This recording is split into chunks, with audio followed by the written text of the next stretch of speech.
listen, expect the Spanish Inquisition. It's head first only television.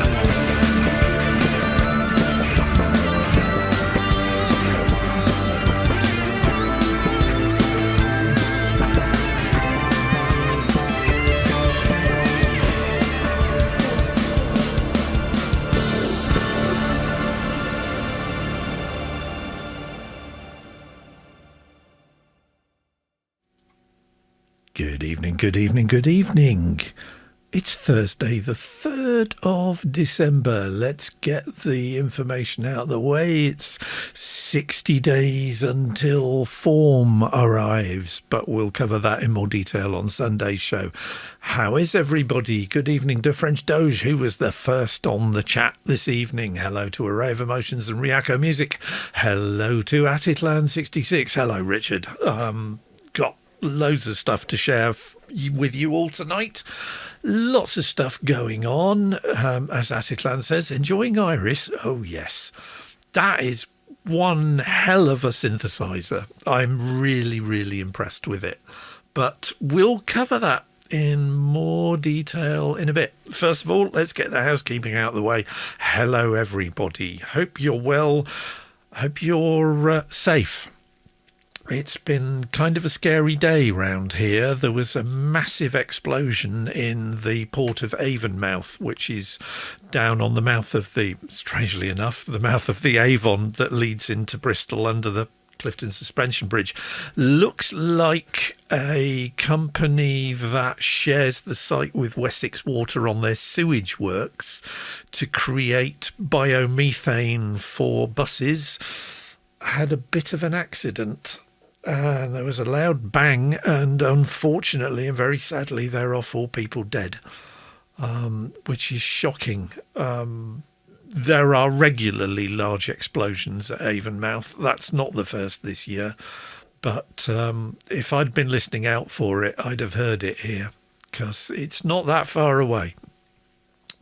But how is everybody? Everybody's already asking what's going on. Ryako Music says doing okay, a bit run down, but okay. If you didn't catch Mel's stream last night, go on Twitch and watch it, because I was in tears. She's got to the end of scoring Metropolis and oh boy, knocked it out of the park, didn't you? So yes. I think you're allowed to be a bit tired today, because you've really put the hours in on that, and it is superb. And I can't wait to take part in the watch party where you play the whole lot and we watch it from start to finish, because, oh boy, that's going to be a ride. I've not been anywhere near as busy, but at least I'm in more of a state or less of a state than I was last Sunday evening, for which I apologise. I was really not up to streaming, and goodness knows how I got through an hour of it. I watched it, editing down the footage to put it on YouTube, cut 10 minutes of it out completely, because, yeah, but I'm feeling more my old self. Over the last couple of days, I've been getting stuff done. I've been fixing things in the house, been doing chores. Sadly, I don't think I'll be buying any more gear this month, because I think I need a new cooker. Because every time I use it now, all the lights in the house go out. At the end of last Sunday's show, I left you with a conundrum, because I'd got a guitar sound that sounded completely different to this microphone and my ears and you guys to what Ableton was doing with it.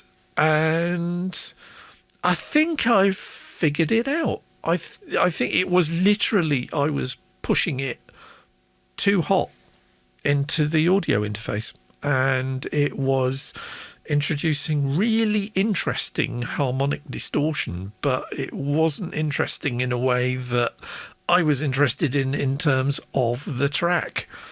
So I redid all the guitars because that's what I do. I redo all the guitars with a much lower signal level. In fact, if I show you Ableton, you can see, here they are down here, just how measly a signal there is on that. But take it from me, it is a lot quieter. Oh boy, I've got really carried away with is this monster. Insight is Ableton's mastering tool. It's designed to track a whole bunch of different parameters, and at the moment I've got loudness, which I kind of setting a target. It's pretty arbitrary these days because all the streaming platforms mangle everything to their own devices anyway. But it tracks the sound field, it tracks the loudness curve of the track over time, and it lets me literally see what the track is doing. I was scared of it, I'll be frank. It was like, I don't know what that means. So I spent a day this week effectively just playing with the Insight tool in Ableton. And to say it's changed my approach to mastering is putting it mildly. It's completely changed the results I'm getting. To a quite astonishing degree. I wouldn't have thought it did, but it did, because I've got that target to set to, and I can tell with the history view, I can tell when a part of a track's a bit hot and other bits where it dips when I don't want it to. So, as Array of Emotion says, so many monsters. Indeed. But the long and the short of it is that I'm in mastering mode because Geometry of Sleep is finished. I'll be talking about that in a minute, but I've gone from, I'm now in the mastering mode, which is big picture, laser focus on individual notes. I found one note that was a semitone out of tune in one of the tracks on Geometry of Sleep. And did I just fix that note? No, of course I didn't. I re-recorded all the piano. So, yeah, go figure. But with this track, I've really sort of changed levels and did the view meter trick that Bobby Ozinski taught me about getting everything in the master track between 5 and 7.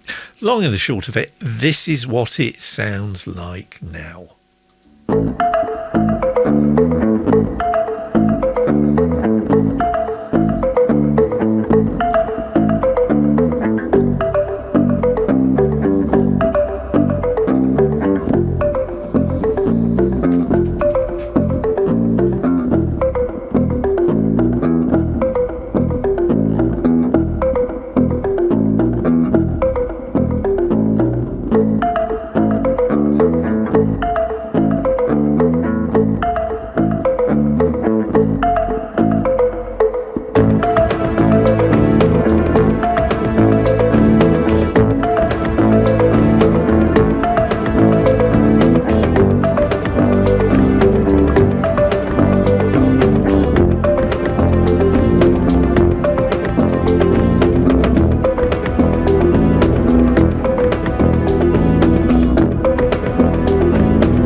that is the new version of Disequilibrium.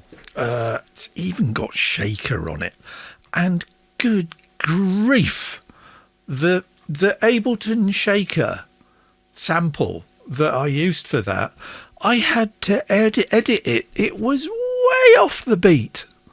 It's like, WTF?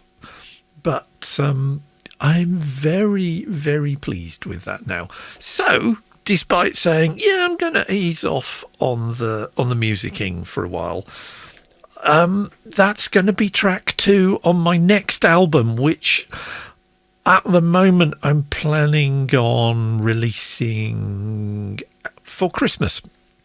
And it's going to be called Decembering, because it's a neologism that I just made up and I like the sound of it. And it will give me something to do other than buying a cooker for the next just over 3 weeks. Ryako Music says, this song reminds me of, or sounds like a Luc Besson movie, to which I replied, Eric Serra, who is one of my influences when it comes to cinema music by definite, quite a large degree. Ryako Music says, another album. Yeah, indeed. Lots of tweaking on that. The drums have been simplified. Still using Superior Drummer 3, but I got rid of the semi-subtle beat repeat treatment on it because it was messing stuff up. But I have now actually inserted different fills and drum breaks, so the pattern isn't entirely monotonous all the way through. And it's got a kind of African feel with the percussion on this. Spitfire Audio, 29 quid, cinematic percussion. There are some fantastically stonking drums in it. Highly recommend getting yourself a copy of that if you haven't already got it. I'll come back to where I'm going to be going with Decembering kind of at the end of the show. This is how much better I am. I've actually come up with a structure for tonight's show, and I've also remembered not to leave my notes downstairs. So yeah, fix the guitars, too hot, bring them down, spread them out. Lovely, lovely, nice, clean guitar sound. Ryako Music says, that's hardcore, the piano, re-recording the piano. Yeah. Shall we move on to a couple of tracks from the Geometry of Sleep that I have? Well, hardcore doesn't come into it. Let's just put it like this.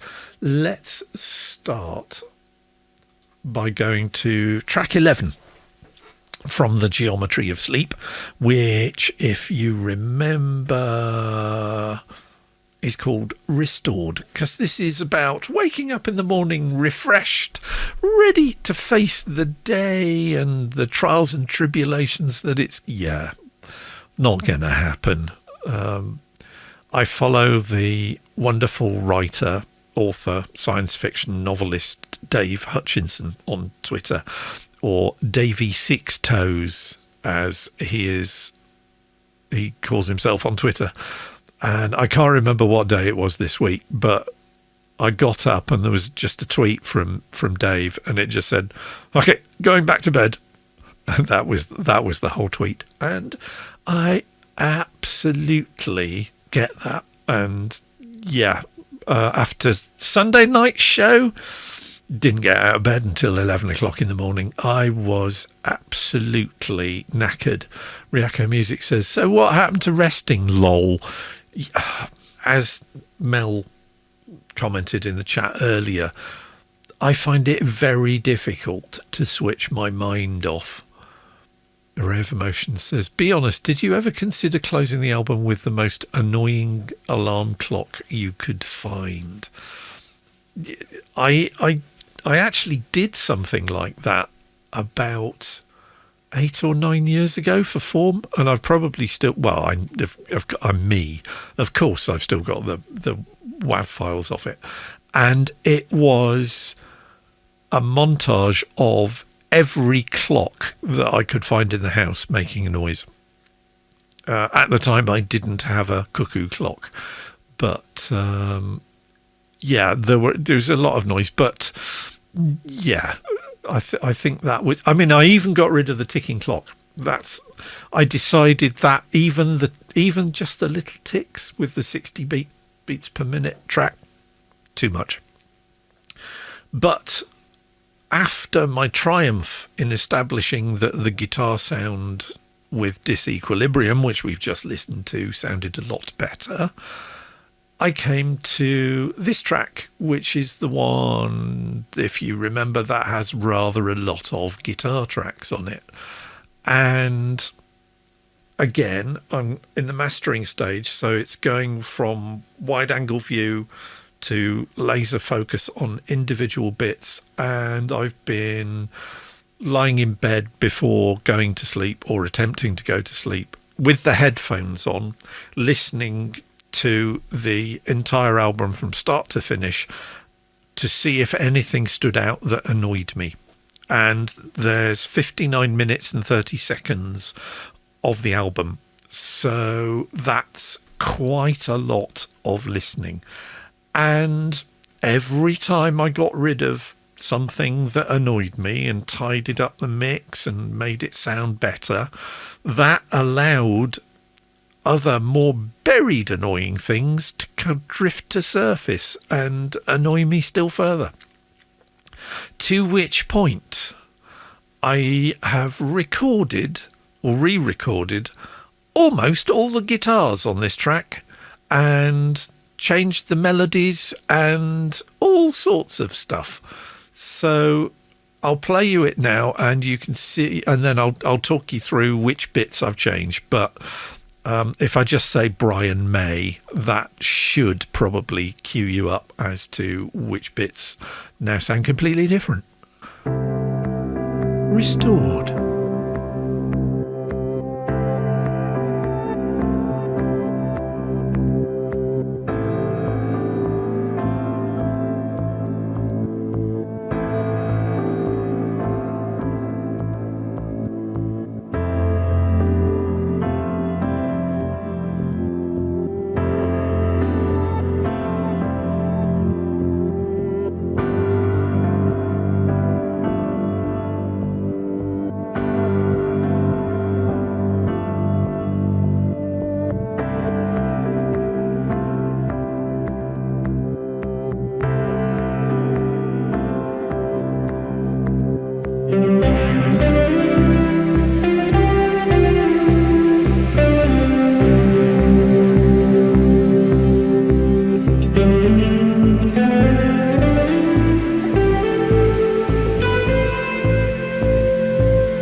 I'm rather pleased with how that's ended up now.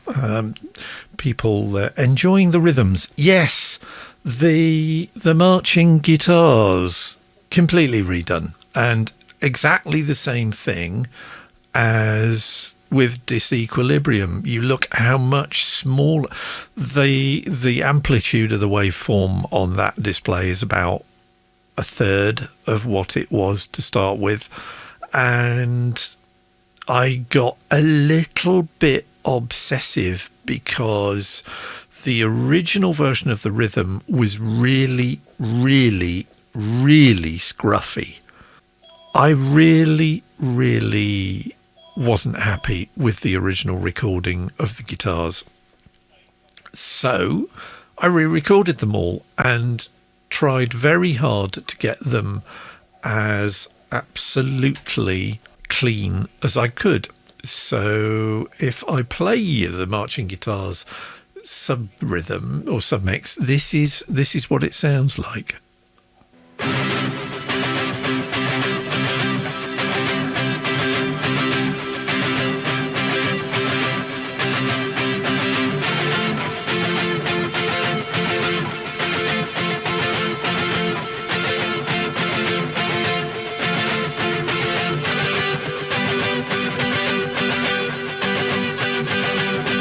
So way, way cleaner, way, way crisper. And yeah, I would not have been in the state to do that last week, quite frankly. So I must be feeling better if I was able to do that. The orchestra, I think, in my limited experience of these things, that the Spitfire Audio Abbey Road 1 might be a bit buggy. And I say that because in the climax of that central section, I originally just had the horn section playing low horns, and there was one E note on it, and the trumpets kept on really overcooking it. And I tried bringing the expression down, I tried getting the dynamics down, and even the velocity recording of the MIDI signal on the Ableton push, and it sounded fine when I soloed the track. And then when I rendered it out, that high E would go Rah! When it wasn't supposed to.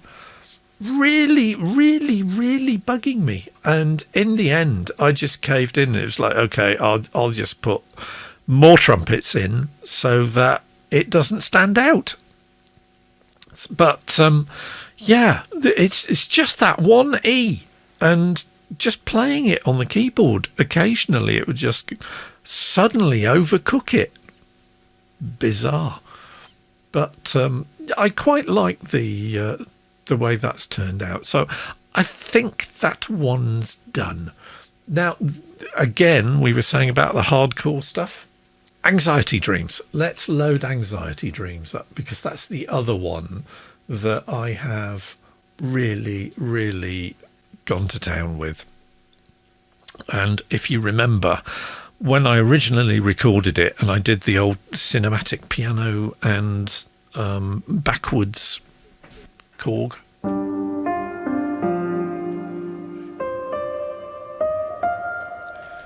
lovely sound.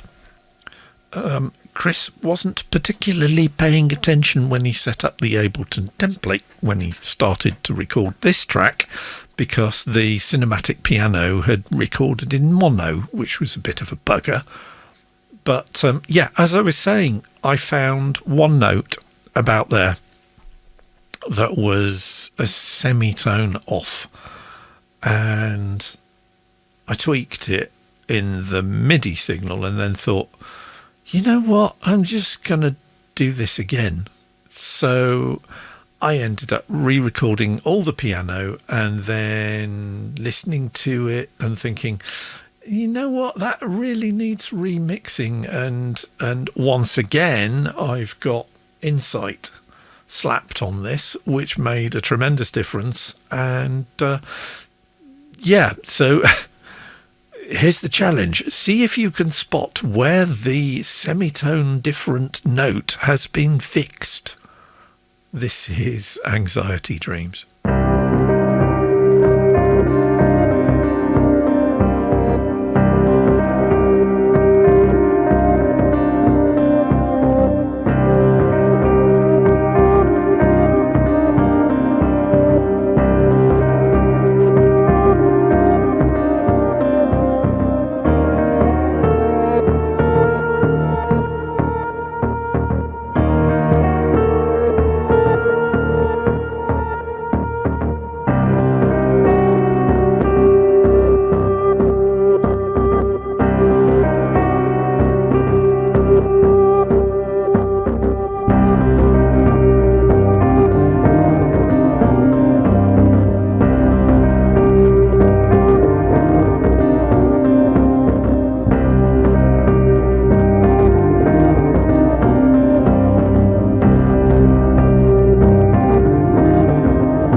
So that is the final mixed and mastered version with stereo piano of Anxiety Dreams. And yes, lots of discussion about what that phone call would have been. I'll let the answering machine get it. I'll get it afterwards. I'm not going to be bursting into action at 8:10 on a Thursday evening. So Ryako Music says, I like the slightly disturbing ending. Yeah, the descending, really strange chords I was rather pleased with. Don't know if I could duplicate it, but I've got the MIDI information, so I know what notes I played. It's just not necessarily in the same order. But with that track, that concludes my discussion on HFO television of Geometry of Sleep, because what I want to do now is reveal. Here we go. The drum roll, please. Here is the cover. So this is the cover for the Geometry of Sleep. Let me get rid of me, which rather spoils it. So this is the cover of the Geometry of Sleep. I had the idea of the album cover for a while. It's kind of a nod to Brian Eno's Ambient series covers. The numbers are all vaguely significant, and of course there's a 42 up there, because there's got to be. Ryako Music says, Rabbit, I think because of the size of the ears that it may be a hare. Not sure, but I think. And basically that's my duvet cover. And I literally got up one day and the sun was just catching the creases on my duvet cover in a really fun and interesting way. So that's the base of the graphic, and the lines and the contours are actually the creases and the shadows in the duvet cover. So you folks are the only people on the planet who will know that fact. Just saying. Because it's not on the sleeve notes or anything. And with that, here we go. I haven't done this before. Here's the Bandcamp page for the album with all the tracks loaded, with the sleeve notes, with the introductory waffle from yours truly.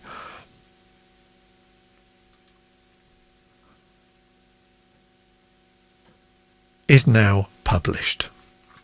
So if you go to my Bandcamp page, which is Headfirst Only at Bandcamp, strangely enough, headfirstonly.bandcamp.com, the album's up. Pay what you want.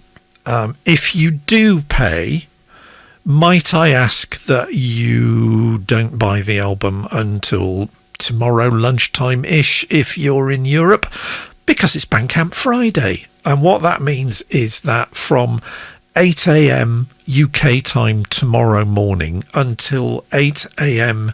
UK time on Saturday morning, Bandcamp won't be taking their cut of anything that's bought on the site.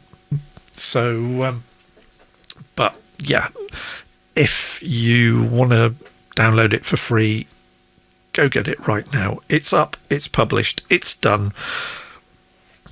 That was an interesting journey. I think I've leveled up more this year than I've done in any of the years previously, since probably 2014, when I bought a new guitar for the first time and got a little bit obsessed.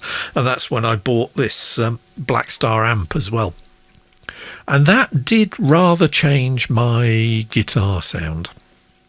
But I think with doing 5090 over the summer, from July, buying the BBC Symphony Orchestra Discover pack, well, not buying it, but filling out the questionnaire and getting the BBC Symphony Orchestra Discover package for free, and suddenly having an orchestra to play with in my music, has done things to the way I think about music and the way I make music and the way I write songs and instrumentals and just generally think of myself as a musician.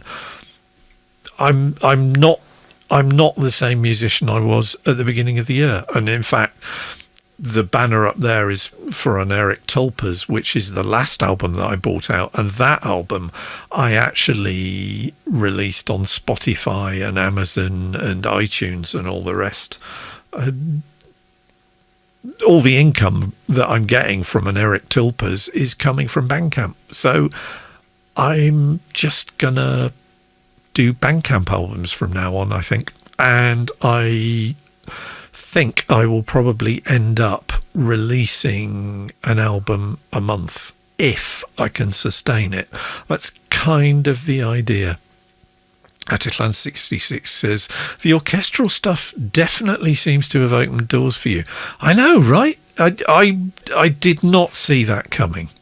I really didn't. But I listened to a lot of orchestral music when I used to commute. I'd either listen to podcasts or BBC Radio 3, which is the UK's, or one of the UK's main classical music stations. So I kind of know my way around an orchestra as a listener.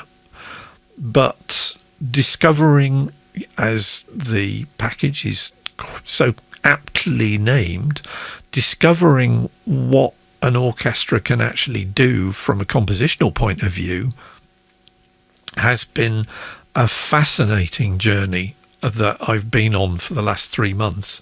And an awful lot of the discovery moments and the, oh, so that's what you do kind of insights have happened as a result of recording this album.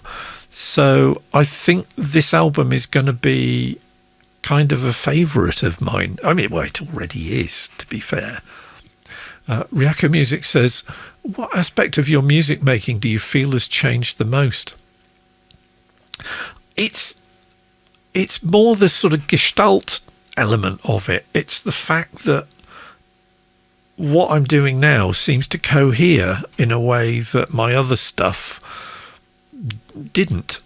It's as simple. It just feels more glued together. It feels like everything fits. It feels like, from a production, mixing, mastering point of view, that I'm finally beginning to not get mud and crud and all the other nasty stuff in the recordings I make. I mean, it sounds great in my head when I'm putting the individual instruments together.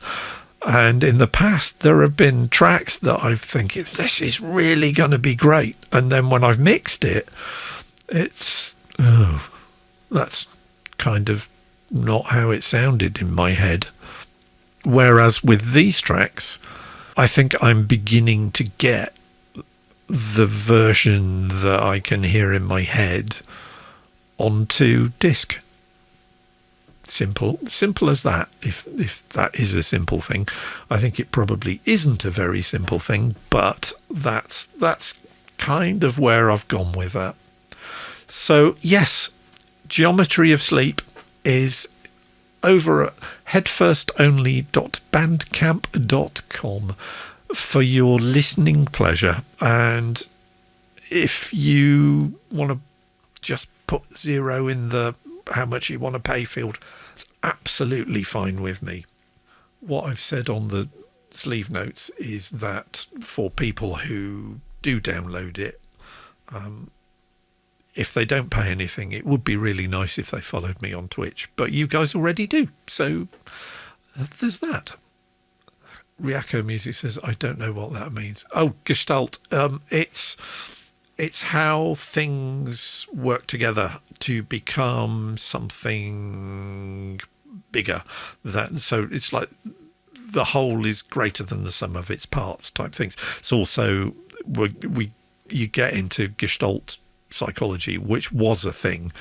Pretty sure it isn't anymore, but it's a cool word as well, because throwing German words into the conversation always works really well, unless you're screaming them loudly, in which case it tends to scare people. So that is done and dusted. Tick, tick, tick. It's on Bandcamp, so pay what you want. And yeah, every track on that album has been mastered with a mastering chain of Ozone. In fact, if I go back, I don't know if it's it. I think I dropped him out on this because I wanted to make sure Ableton wasn't glitchy. But there's Ozone for the mastering levelness.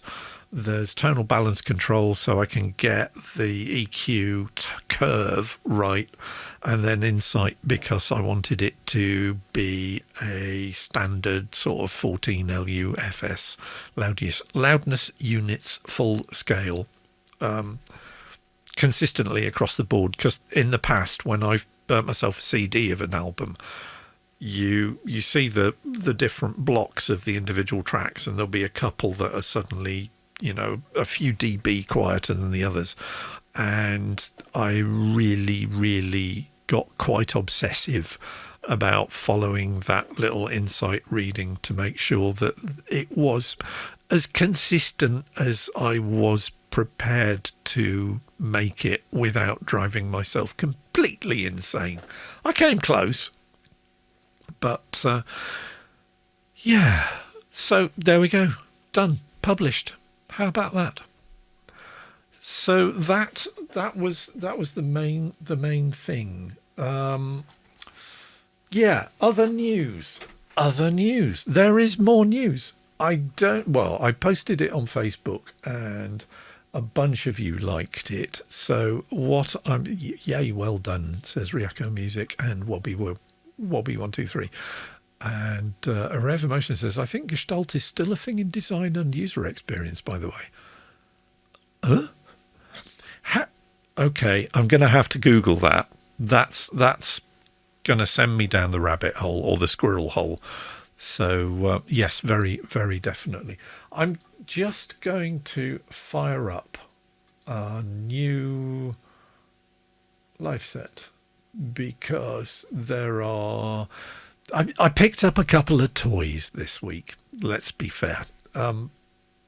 Black Friday, Cyber Monday, that weekend, as I put a couple of offers that were up on Facebook, and I know Wobby took advantage of several of them, but I picked up a very, very, very silly thing over the weekend for $10. I literally $9.99 from Isotope. And Mel, I think you've got this, haven't you? It's called Brake Tweaker, and it's basically, it's like, oh, that's how Pendulum did it. And if you don't know Pendulum, they're now Knife Party, but they used to do absolutely kick-ass drum and bass and stuff. And I always thought, I knew you'd got it. Ryako Music says, I use that. You're going to have to give me lessons because, you used it in Metropolis. Okay. Oh, that's cool.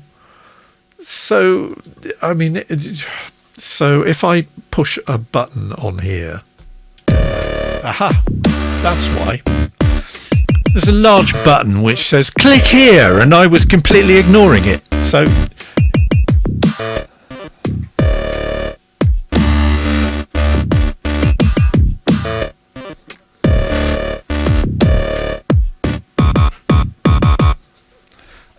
so much good fun. Bring on the wubs, says Array of Emotions. Yeah, because it does weird stuff, particularly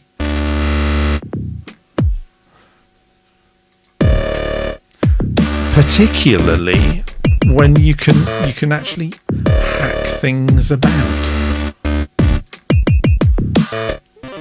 So I mean, it's a basic 6-track drum sequencer. but it's not basic because you can click on individual notes. So this bit, if I click on this, rather than just that noise, I can split it up.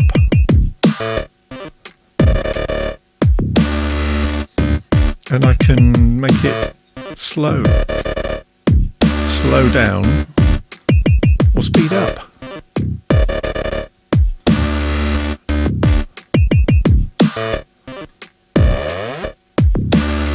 And then bend the pitch.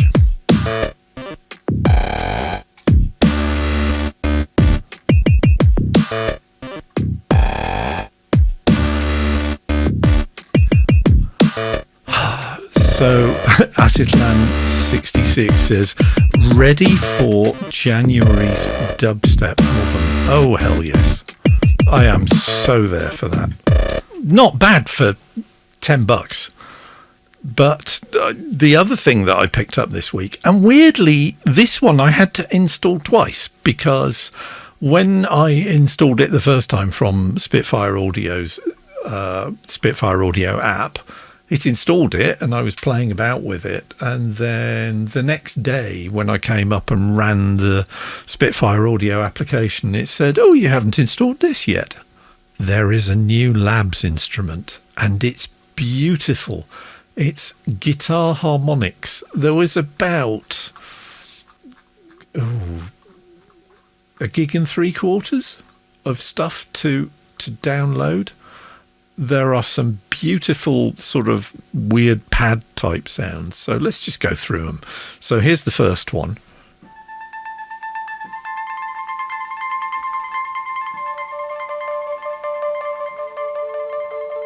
Ryako Music says about Break Tweaker, sometimes I like putting crazy effects on aspect of a beat and I solo that bit, render the audio and give it an effects chain. Ooh, that sounds like a decent... I am definitely going to follow that tip. That sounds great.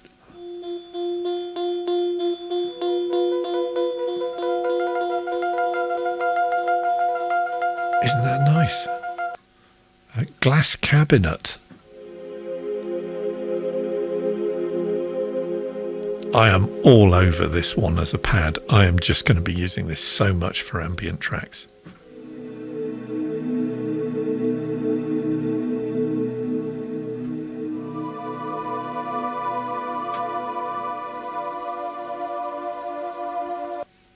Plux does what it says on the tin. Let's increase the expression.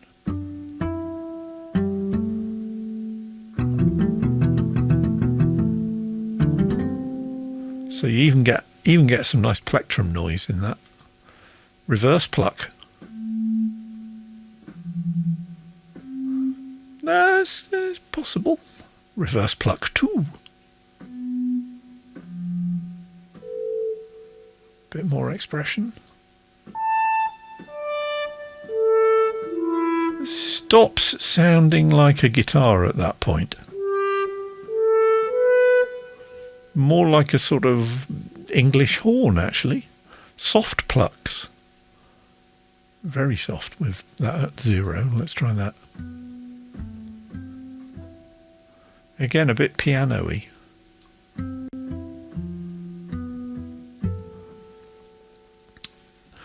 And then space pluck. We want this full on, definitely.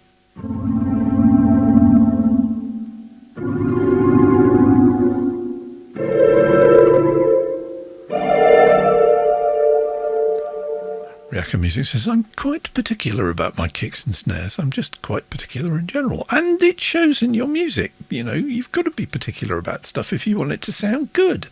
Space Pluck 2.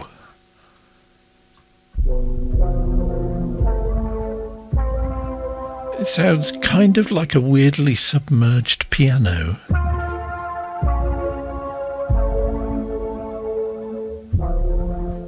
And then sustained stuff.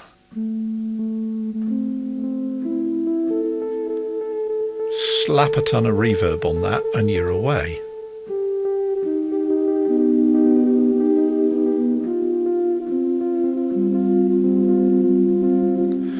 So, and sustain tuned. Does this mean it's actually in A440 rather than just being randomly tuned, which an awful lot of the Labs plugins tend to be? Thank goodness, as Wobby and I discussed last week, there is a tune knob there, so you can actually tune the individual samples so that they fit with the rest of your composition. That's rather pretty.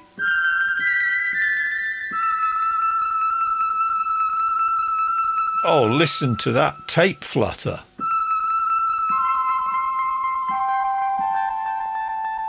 More reverb, Captain.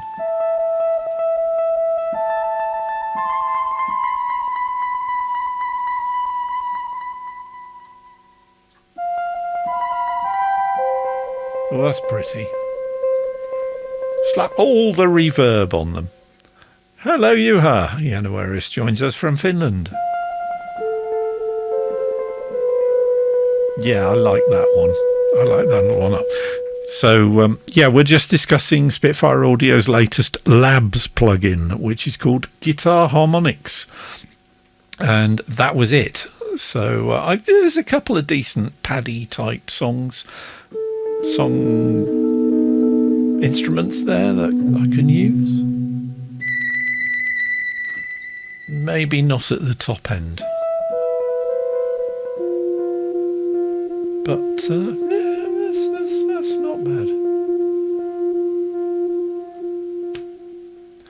So yeah, that was rather nice, and I actually thought, as this week started, that was probably going to be about the high point of my week, sadly, because yeah, just stuff in general. But aside from wishing my aunt a very happy birthday yesterday, I was also rather busy in here, mainly downloading software. Rather a lot of software, in fact. In fact, from 4 o'clock on Tuesday afternoon until 1 a.m. this morning, this machine was continuously occupied with downloading software. 175 gigabytes of it. Why? You are now thinking, why would Chris suddenly need 175 gigabytes of software that he wasn't previously using? I mean, that's like nearly, well, more than, it's about 2.5 copies of BBC Symphony Orchestra core package, which was the purchase that I made last week when they made me an offer that I couldn't refuse and offered me the core package for about half what it normally retails. In fact, less than it normally retails at. And Januaris says, is it more Spitfire? No, mate. It's way more serious than that. I got an email from my gear supplier, getinthemix.com, on Sunday night, and they said, we said that you wouldn't be getting your keyboard until Christmas.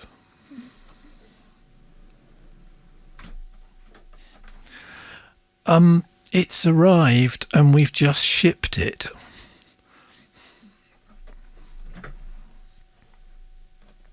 So this, ladies and gentlemen, is my new toy. This is a Native Instruments Complete Control S88 Mark II, and it is, not to put too fine a point on it, the dog's bollocks. So if I go to tripod cam, I can show you exactly why it's the dog's bollocks.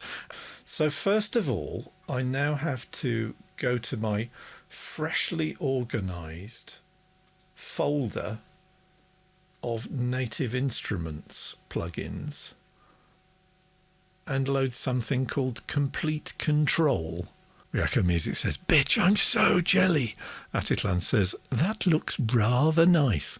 Wills Robin, good evening. Hello. Tripod cam, here we go. I'll try not to make it too shaky. This will probably go horribly wrong, but it allows me to browse all my instruments without interacting. So now I've got Complete Control loaded up in Ableton. I just twiddle stuff in here. So what shall we go to? We'll go to my go-to plugin at the moment, which is called Ethereal Earth, and now I just browse and it previews individual patches.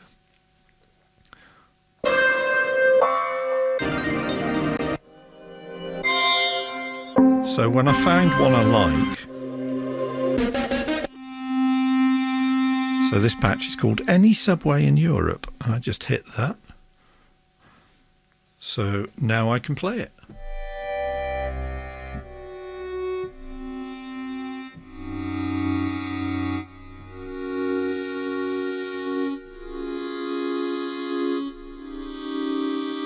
I'm guessing that's probably a reference to the fact that any subway station in Europe has an accordion player in it. Let's find another one. So hit the browser again.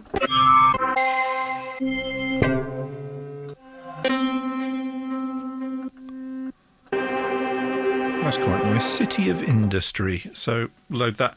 And you can see the keyboard lights up to tell me which keys are playable.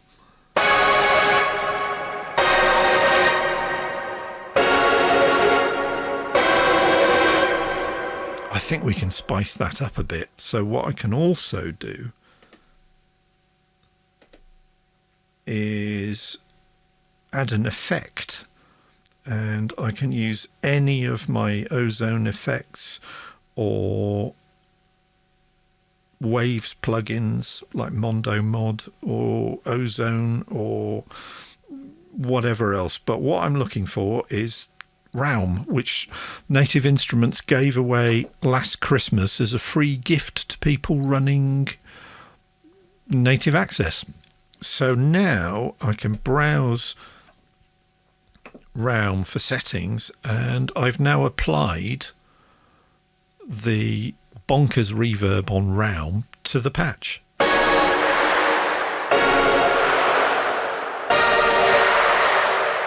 And that might be a bit high in the mix, so I can just tame the reverb in the mix down to like 15%.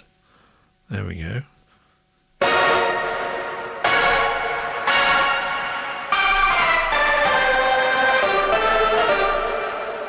So, January says, Terry Bozzio comes to mind.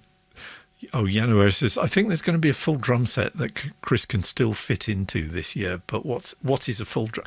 Yeah, and in case you're wondering what Yuhar is on about in terms of Terry Bozzio, check out Terry Bozzio's performance of his song Cairo, which is on YouTube.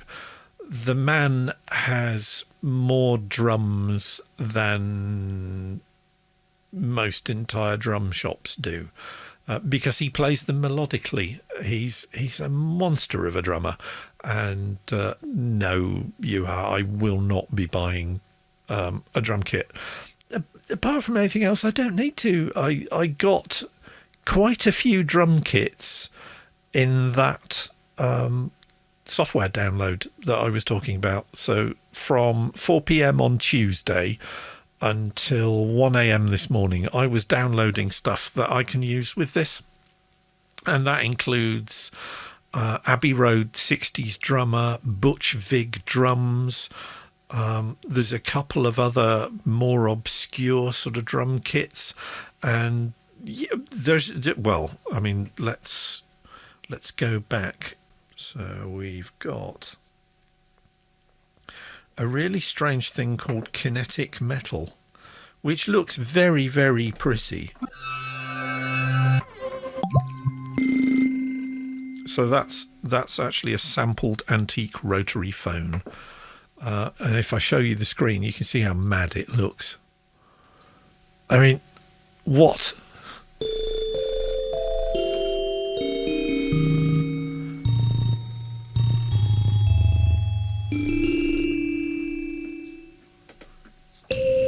Antique typewriter?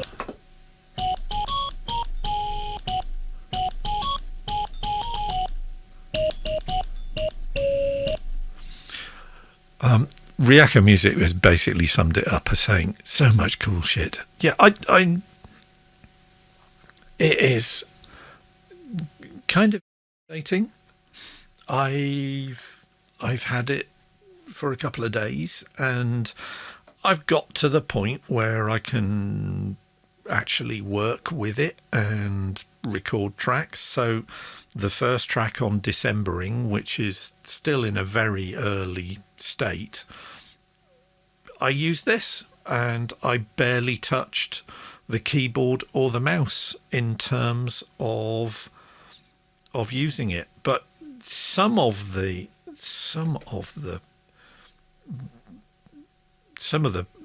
instruments are insane.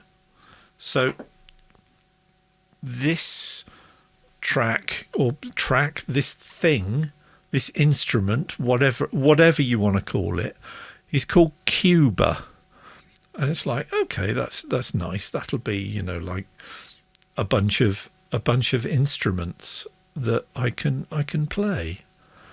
But it's a bit more than that. So if I get rid of that, you can see that down here the keyboard lights have gone red, and there's a reason for that. So if I play up here,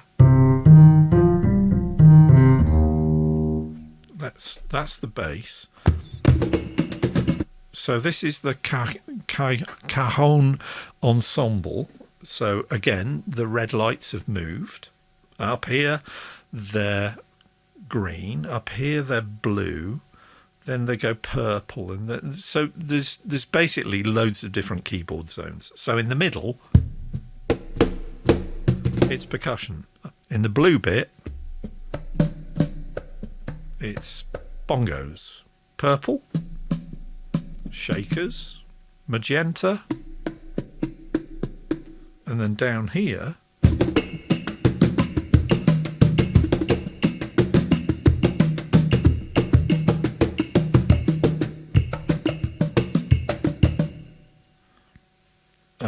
that's not the half of it, because if I go to this one is a melodic ensemble, then in the middle I've got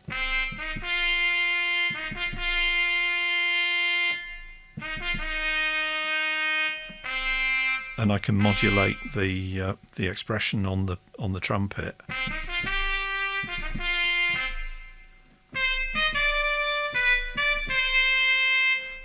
But Januarius says Copacabana, and with that,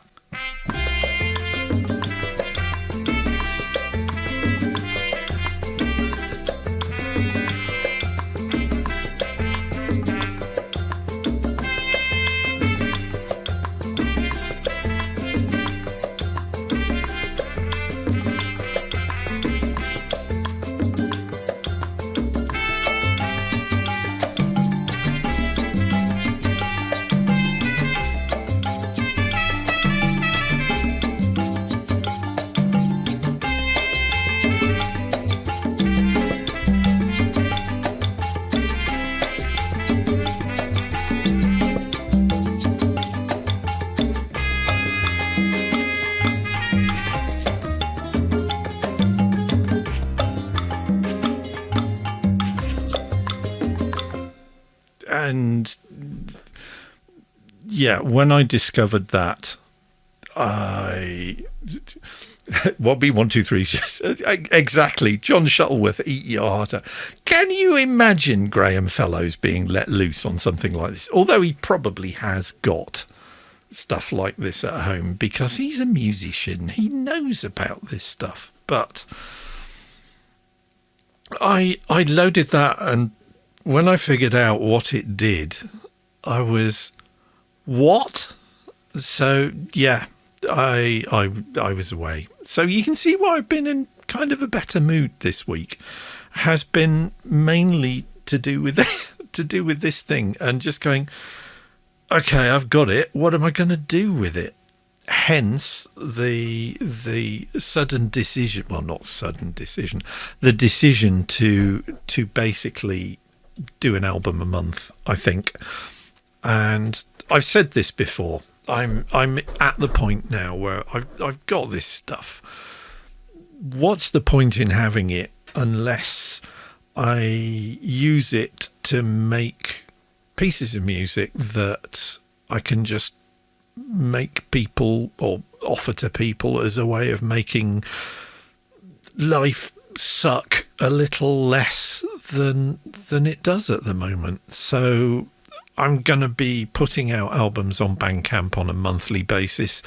I'm going to be making them pay what you want rather than asking for a set fee for it. And if people can't afford it, but they like what they hear, then just pay zero. I'm quite happy with that.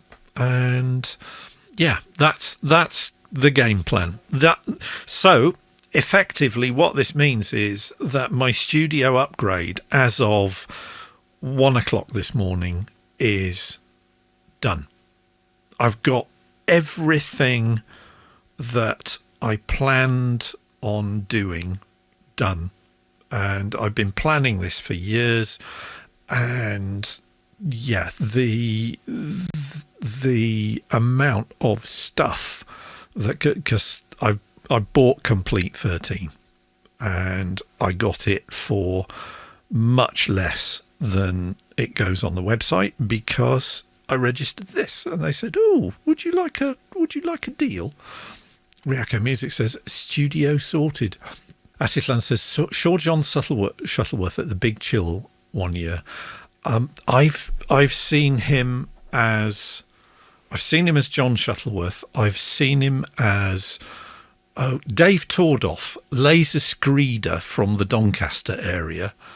I've seen him as, who's the professor of musicology at Newcastle on Tyne University? Brian, somebody or other. I love him to bits. He's just such good-natured, gentle humour, and he knows his stuff when it comes to popular music. He really does. Wobby123 says, "Yeah, I love him." Array of Emotion says, "Now taking bets on how long it is until Chris starts a stream with. So I just got another toy today. Yeah, probably before the end of the year," says Yano Ares. Well, if people want to buy me toys, then that's, yeah, I'm quite down with that, because I'll be spending my money this month buying a new cooker. Because once again, I had to.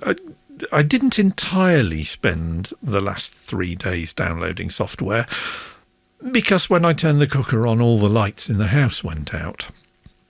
So there was that. But yeah, if I go back to, this is one of the reasons why I had to put all my plugins in folders, because the number, I think when I ran Native Access, after all of this happened, it said, "You have 79 pieces of software that you haven't installed yet." And it was like, okay, bring it on. So yeah, Complete Control is this thing in Ableton. You drop it onto a track, and that talks to the keyboard, and it lets me control what I select and the effects plugins and everything else from the panels and the displays on the Complete Control keyboard, rather than leaning over the keyboard and using the mouse. And Ryako Music says, good God, how do you use all those things? Yanuera says, having 2,600 compressors installed can be counterintuitive. That's known as the oh God, what is it? The paradox of choice, I think it is.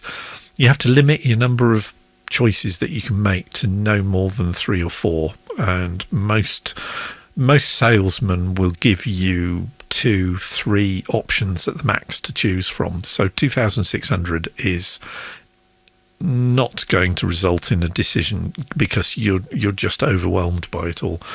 Absinthe. So Tim Faction from Form has just released an album on his Patreon, which consists entirely of compositions played using Native Instruments Absinthe synthesizer. Battery, that was the other one. So if if we browse again, I think on this I should have Battery available as a choice here. Yeah, there we go. Busy loading, it says. Some of these, and there we go. There we have it. So it has a number of different drum kits. A number of different drum kits, he says. The screen is currently saying 896 results. So there's an 808, another 808, another 808, a 909,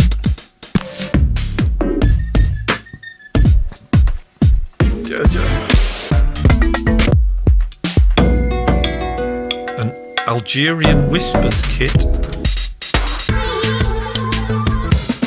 So, I mean, where do you start? You know, I really... But you play individual patterns by just playing a note on the keyboard, which I think is rather lovely.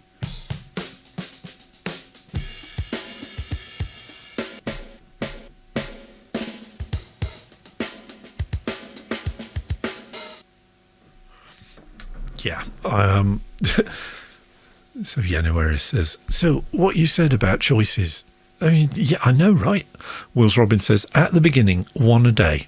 That's actually kind of sums up my strategy for making these albums. So if I go to a recent set, and so I started the show with Disequilibrium, which is track number 2 on my new album, which is going to be called Decembering. Decembering itself is this track. There isn't a lot to it, but this was all recorded this afternoon, just learning the ins and outs of the S88 as a control device. Yanuera says, aha, Chris is turning into Buckethead. I am not worthy of wearing his KFC hat. I really am not. Ethereal Earth is, you basically have random selectors, and you have 2 and you can blend them together, and it's rather pretty. And I think what I'm going to do is, for each album, I'm just going to pick 1 or 2 instruments from that 175 gigabytes and spend an album learning those 2 instruments. Sounds like a reasonable strategy to me. It's the game plan that Wills Robin was saying, but it gives me a goal, so I've got something to focus. And this comes back to putting my educational psychologist hat on for a bit, is the idea of directed practice, or having a goal or a specific learning objective in mind when you take part in an activity. So for this album, it's going to be Getting to Know Ethereal Earth, and what was the other one? Hybrid Keys. So they're both from Contact's Play series. So they're fairly small instruments, so baby steps. You know, I'm just going to get to know what these two instruments do and bring out an album by Christmas of music created with it. And then January, I can move on to another 2 or 3 instruments. And then February is February album writing month, so we all go a bit mad. And then I've got the rest of the year to work through the other, 70-odd new instruments that this thing's got. Where it says, are you going to put a list on the wall where you rate each plugin? Curry past piano, not useful at all, F-. Oh, it's far, far worse than that, mate. I've got a whiteboard and a tripod, and somewhere downstairs, because trainer, I have a barely used set of coloured whiteboard pens. So the whiteboard will be coming in here at some point during the next week or so, and I will be making notes and tracking things and generally putting stuff up that remind me of things to do or things not to do during the process of this. And where it says, bravo, Wills Robbins says, that's a neat idea, to be honest. Ryako Music says, time for some schooling, kiddos. Yeah, come on. I've been a trainer for my entire adult life, professionally speaking, has been around training, learning and development. So, I may as well practice some of the praxis that I've been preaching for the last 3-4 decades. So yeah, that's what I'm kind of going to do. I have a whiteboard and I'm going to use it. This is what I've come up with. There's not a lot to it yet, but I like the sounds.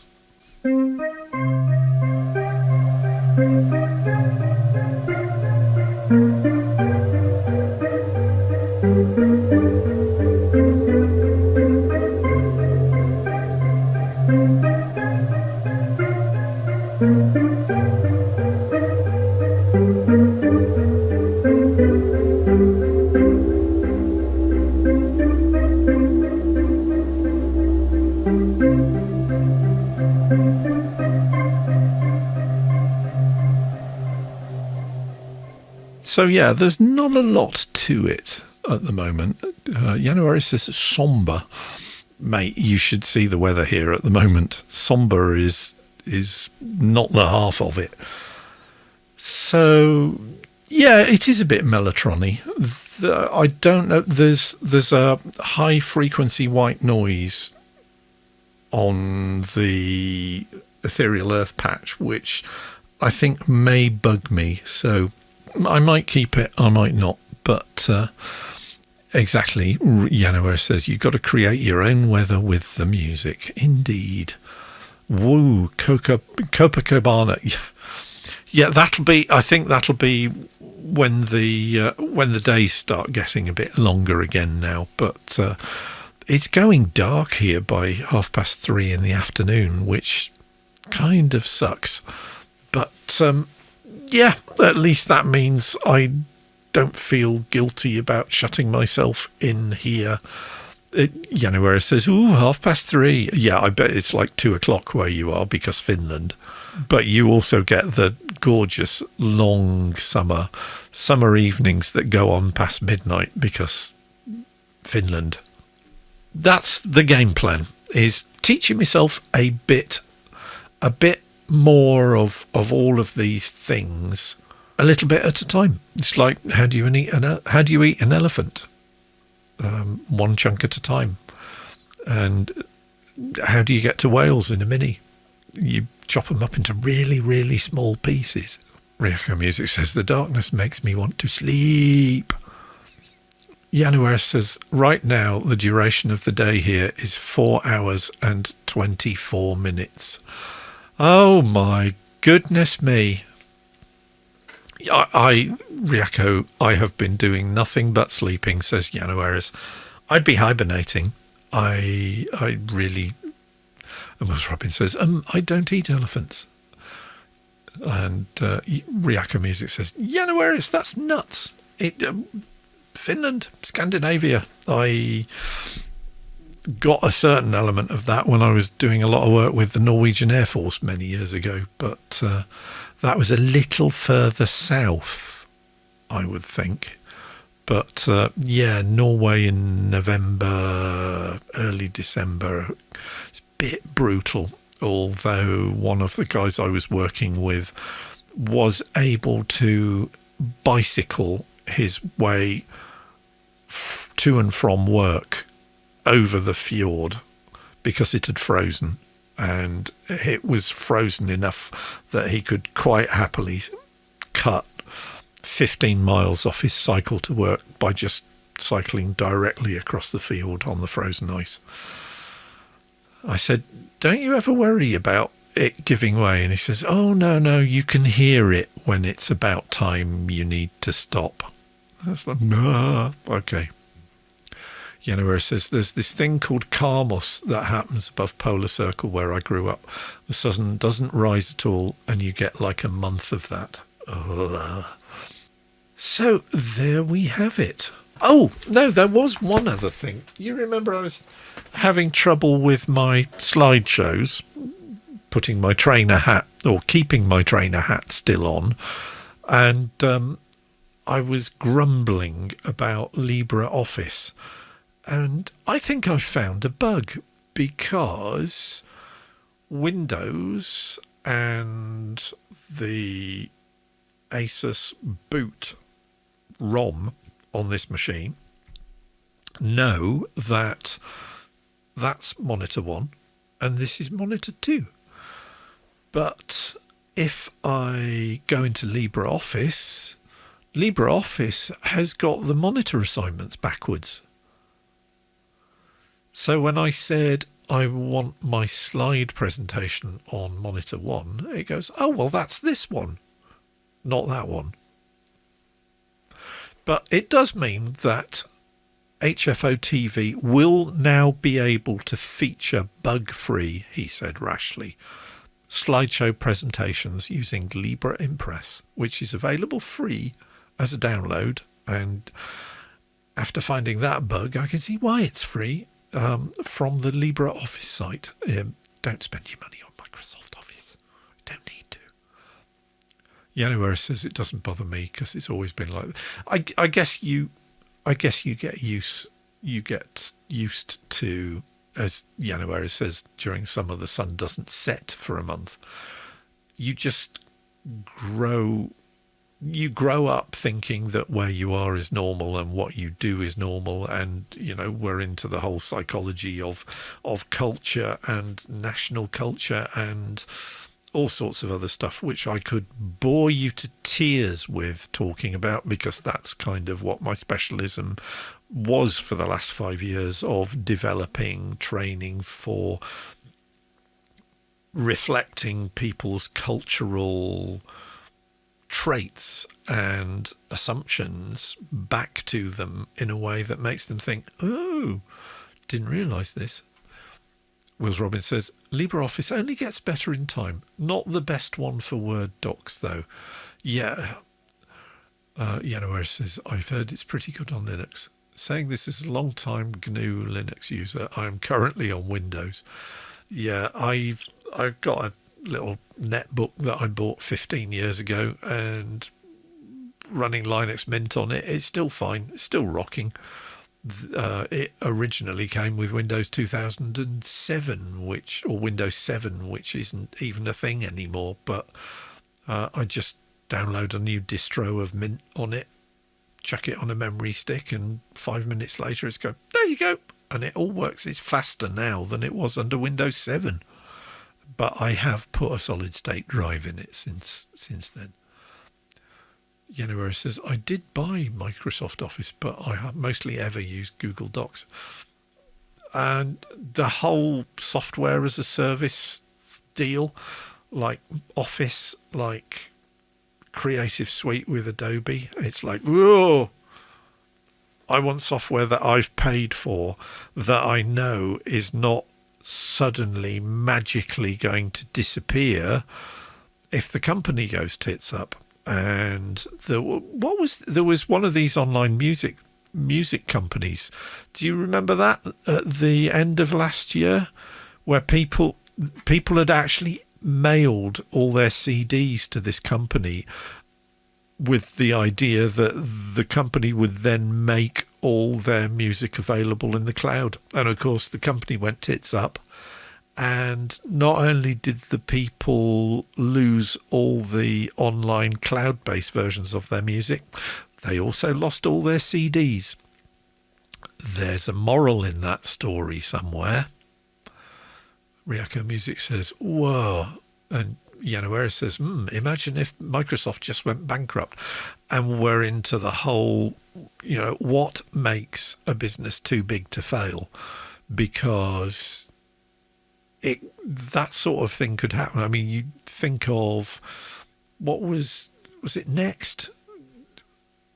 I mean, I guess the thing with a company that size, with that size of user base, with that size of intellectual property, is going to be bought. It's not just going to disappear. But yeah, I am very, very dubious of software as a service stuff. I am even more dubious of cloud-based services, because for cloud, substitute somebody else's computer. And suddenly it doesn't sound quite as sexy or quite as high-tech or quite as reliable when you put it like that. But, don't get me started. And that's about it for this week. What time is it? 9:15. So, it's, hour and 3/4 or so. Wills Robin says, same. Also, I don't like digital rights management, but services like that sometimes have exclusive stuff. Cough, cough, Netflix. Yeah, and same. It's Friday tomorrow. Friday means that when I've done my housework and had my breakfast, I will be sitting back on the sofa, firing up Netflix and catching up with the latest episode of Star Trek Discovery, because that's what Fridays are for.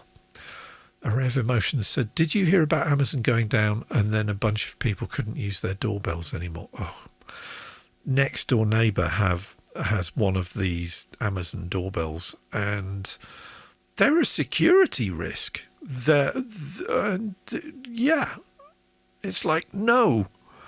It took me a very long time even to agree to having a smart meter on my utility services on the outside of the house.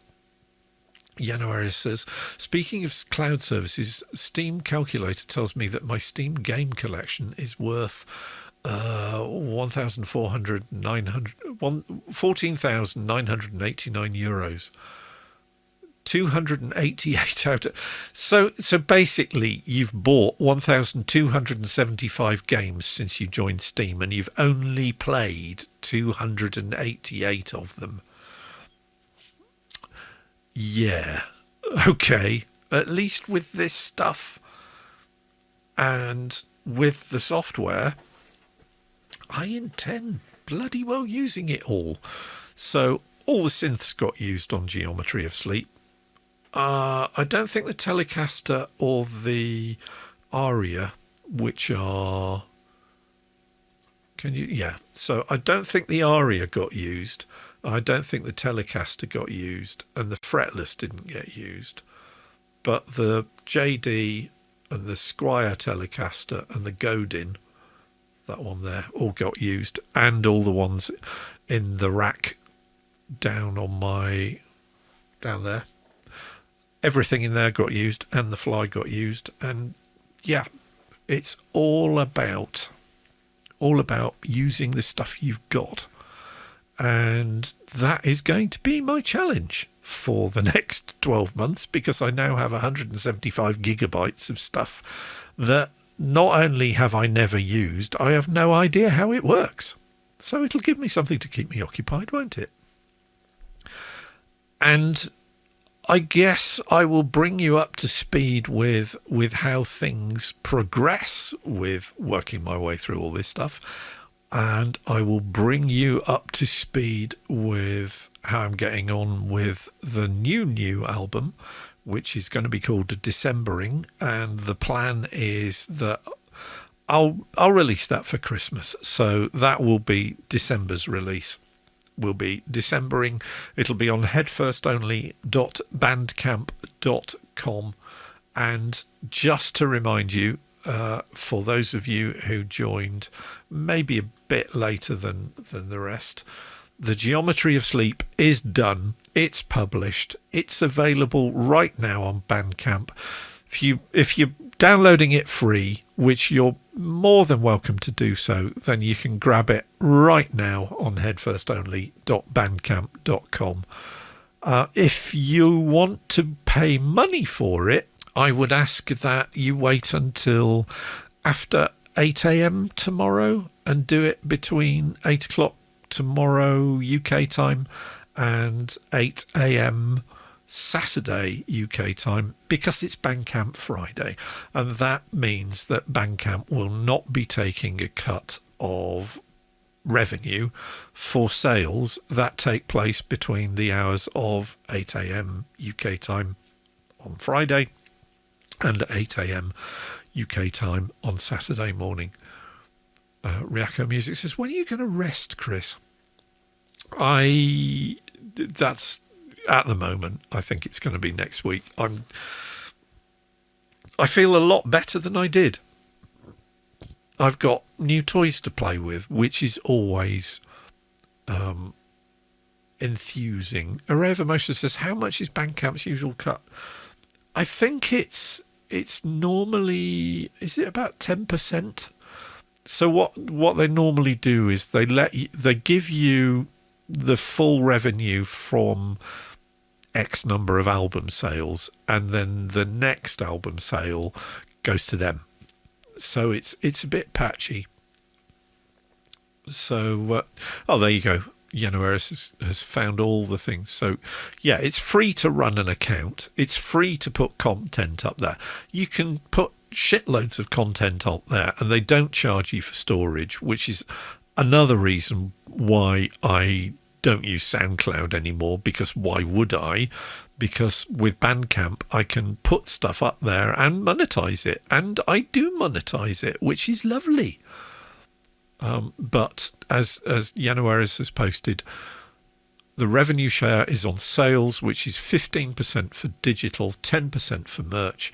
We also offer Bandcamp Pro, our premium tier for artists, and Bandcamp for labels, both for a monthly fee. And I've got friends who do exactly that and run entire record labels through Bandcamp and do very nicely, thank you. Although COVID has seen them take a massive hit in their revenue streams. Wills Robbins says, also, Bandcamp is DRM free. I dislike Spotify personally. Likewise, I don't know if you saw, there is a government inquiry going on in the UK at the moment about the ghastly and paltry sums of money that Spotify deigned to dole out to artists as a result of streams on their site. And there's a very, very good article in the Guardian's website today by Nadine Shah, whose latest album Kitchen Sink is now available, and she testified along with Ed Sheeran and a number of other people this week about just how badly streaming services are ripping off artists. Atitlan66 says, biggest problem with Bandcamp is lack of player for FAW and 5090. That's the best thing about SoundCloud Form. Yes. You can, can you? I'm sure I've seen somebody embed one of the Bandcamp players, because I know I can embed Bandcamp players on my website, but yeah, maybe not. Whereas says if Bandcamp had a desktop player like Spotify and similar API and playlist manager, hey, I might use it maybe. It is, yeah, it's great for sales. It's great for collecting music together. And I've bought a lot of stuff on Bandcamp over the years. And I mean, well, what's my collection like? Purchases. So that says showing 10 of 109 purchases. And I've been listening to the new treble album, triple CD from Matmos, The Consuming Flame, Open Exercises in Group Form, which is gloriously silly. It's MC Schmidt and Drew Daniel, who are Matmos, together with their friends, which include Vicky Bennett, who you may know as People Like Us. And if you don't know People Like Us, go and have a look at the Vicky Bennett's Bandcamp page, because her stuff is amazing. She's done stuff with Matmos. She's done stuff with a whole bunch of other people, including Wobbly. And I can't recommend their stuff more highly. It's huge fun, and it's very, very silly. And the last time I saw Matmos live, I don't know, have I told you about this on the stream? They played the Lantern, which is a little venue in what was the Colston Hall, but is now the Beacon in Bristol. And I got there really early because I'm a huge Matmos fan. I've got pretty much everything they've released.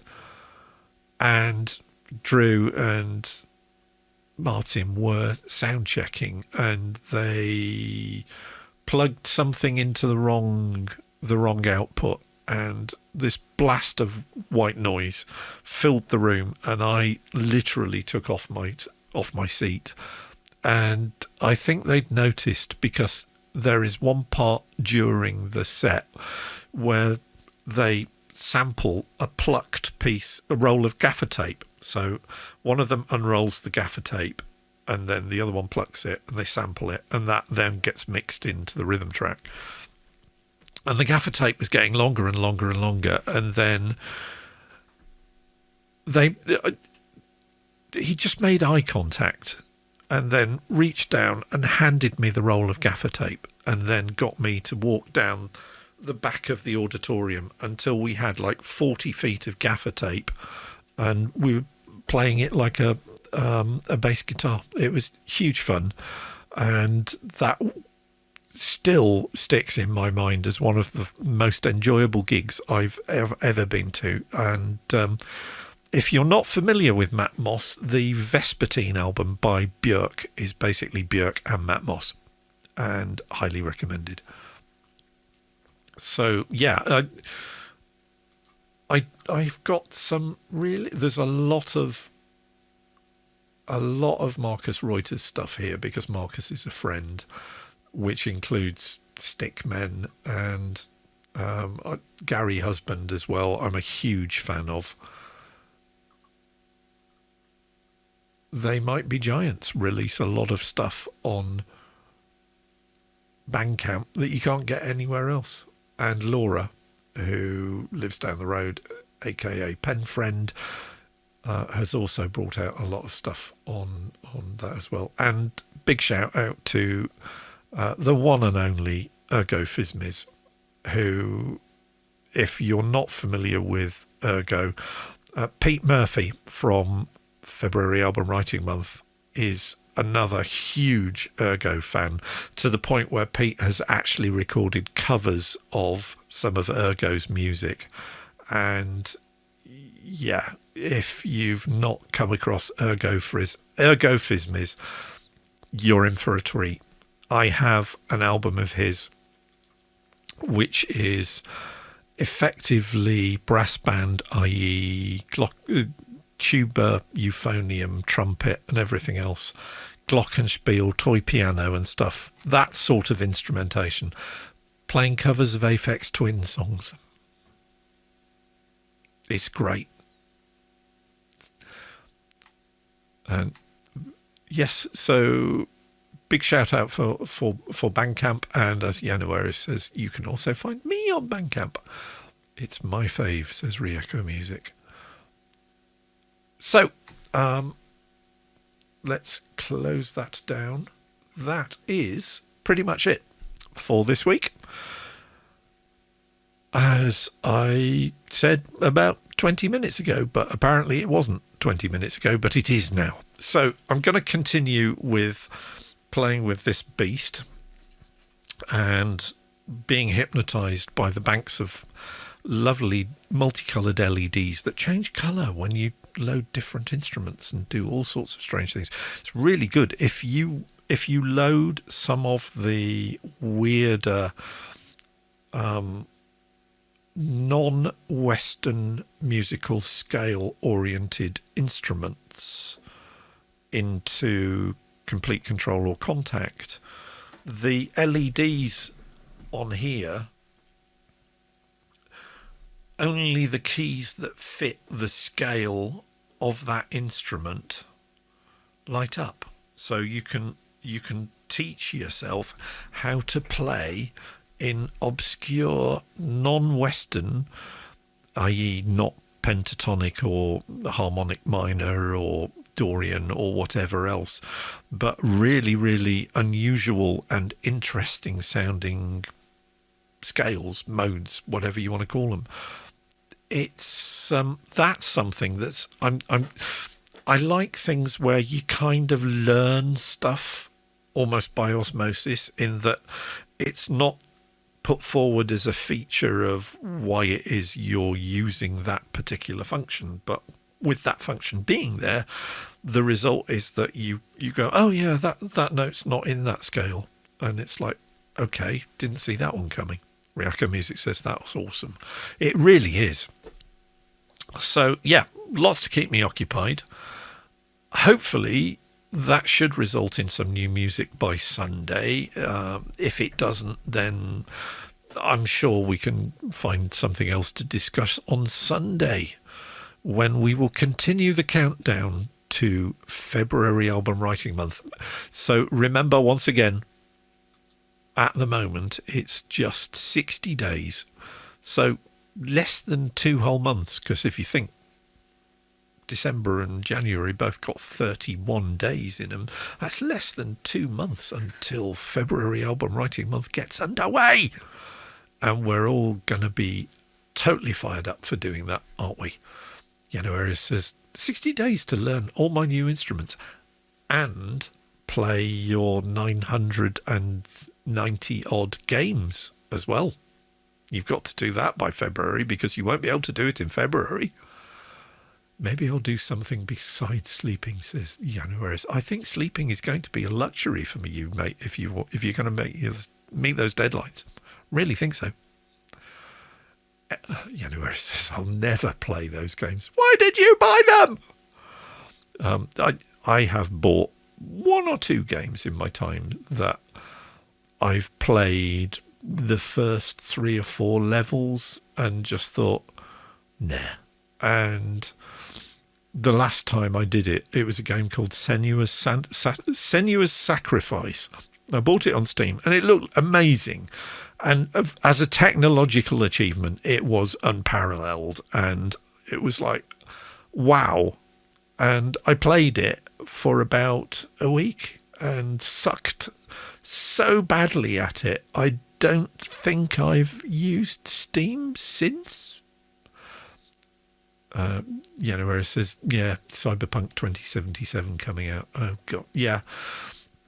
I've got very, very mixed feelings about Cyberpunk 2077. The fact that they felt it necessary to involve Keanu Reeves in the product rather makes me think that it could suck a little bit more than everybody is expecting it to. Atitlan says, people don't grow out of gaming. They just move to simulation and strategy games, which is my game style of choice. I still play Age of Empires 3, the Asian Dynasties, at least once a week. I was playing Borderlands the pre-sequel this week because there are character trees that even though I've spent weeks playing it and have gone right round the, 2 or 3 whatever challenge levels there are in it with different characters, I still come back to it and want to play it again. So I'm playing as Wilhelm now, and I'm still leveling up characters because you get badass points which buff all your characters. So it's the game that keeps on giving, and it's rather scary when I looked at it, the copyright page, when I was firing it up at the weekend. 2014. It's like, really? That's like, no. But whereas it says I still sometimes play Settlers 2. Goodness me. Chowkey. Good. Hello, Chowkey. Thank you for joining us. Age of Empires is the best. It was my first PC game. It really, I've got every iteration of them, and even the sort of like the Sid Meier Civilization and Age of, was it? No. What's the one? Empire Earth. Bought those, and Empire Earth, the characters are a bit small and it just feels a bit like playing Lemmings, if you remember that game.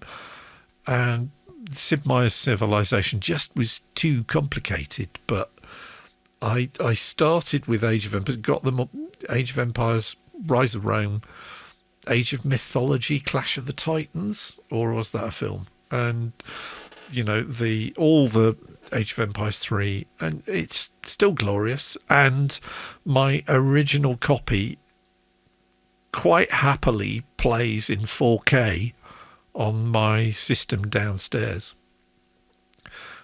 Wills Robin says, Knights and Merchants is a bit like Age of Empires. That is what I used to play. Age of Empires is fun too, though, but I like that game better. Yeah, I don't think I'm familiar with Knights and Merchants. Oh, no, I really do not need to spend any time more than I already do playing Civilization or strategy games. I mean, put it like this: with Age of Empires, I maxed out all the different states. The Russians, the Indians, the British, and maxed them out, which means that you get to level 120 on each civilization, and then doesn't matter how many points you earn for playing a game, you don't level up any more after 120. And then my machine that I use for gaming downstairs died, and I lost all the data. So I did it again and leveled them all up to 120 again. That's how much time I have spent. I'm tempted to say wasted playing the whole Age of Empires line of games. I was gutted when Ensemble Studios closed down, because I really, really, really was hoping that there'd be an Age of Empires 4. Chris obviously needs grand strategy, says Yenoeris. I moved to Needs for Speed, and now they don't even make good sequels for that. Yeah, I do like driving games, but Gran Turismo, much prefer Dirt, much prefer Colin McRae. So, yeah. We've been squirreled again. We totally have been squirreled. Come on, we ought to have it. There we go. So, and yes, it's a reference to the Pixar movie Up, because whenever the dogs are trying to focus on something, they go, squirrel. So that's long story. Wills Robin says, oh yeah, I avoid games because it costs time too, although there are exceptions. Deadly Premonition is one of my only exceptions. Basically, Twin Peaks the game, but different. Ooh. Yanoris says, we're all dogs. We are indeed. Easily distracted and very, very fond of dinner. With that, I will bid you, all you lovely people, a very, very pleasant rest of the evening, because it's going up for 9:45 here. So it's 11:45 for Riako Music and Array of Emotions over in Belgium. And Jano Eris, are you 1 or 2 hours ahead of me, or are you somewhere even further east and 3 hours ahead? But it's getting on pretty late, and I need 23. You are 2 hours ahead. Goodness me. Okay, right, that's worth knowing. So, whatever you're doing for the rest of the week, because it's Friday tomorrow, it's Bandcamp Friday. Remember, headfirstonly.bandcamp.com. New albums up there now, but if you buy it tomorrow, please buy it after 8 o'clock in the morning, because it's Bandcamp Friday, which means that the revenue share that Bandcamp normally take, they don't take, which means more money for starving artists like me, because you can tell I'm a starving artist in a room like this, can't you?